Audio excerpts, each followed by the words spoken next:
আসসালামু আলাইকুম। তো আজকে আমরা চলে যাইতেছি আমাদের সিম গাছগুলো থেকে সিম উঠানোর জন্য। সিমগুলো মোটামুটি অনেক বড় হয়ে গেছে, আর সবাই জানেন সিম একদিন থেকে 2 দিন হলে এটি সাদা হয়ে যায়। একটা সময় আমাদের সিম গাছগুলো কত ছোট ছিল, আর এখন মাসালা দিলে আলহামদুলিল্লাহ কত বড় হয়ে গেছে। সিমও ধরছে, আর সিমও মোটামুটি বড় যাইতেছে গা। তো এক যেই বাবা সেই কাজ, আমি আর আমার বাইক নিয়ে খুব সকাল সকাল চলে এসেছিলাম সিম তোলার জন্য। আর গ্রামের হাট বাজার বলতেই তো সকাল ভোরবেলা ফজরের পর থেকেই হাট বাজার স্টার্ট হয়ে জায়গায়। তো আমি আর আমার বাইক নিয়ে সিম পাড়া শুরু করে দিলাম। এদিকে আমাদের দুন্দুল গাছগুলো তো মাসাল্লাহ ফুল অনেক আইছে।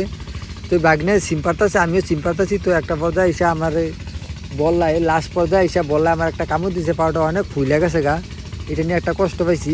তারপর সিমগুলো আমাদের মোটামুটি অনেক ওলাই পারছে, প্রায় 6:30টার উপরে বেজে গেছে গা সিম পাড়তে পারতে।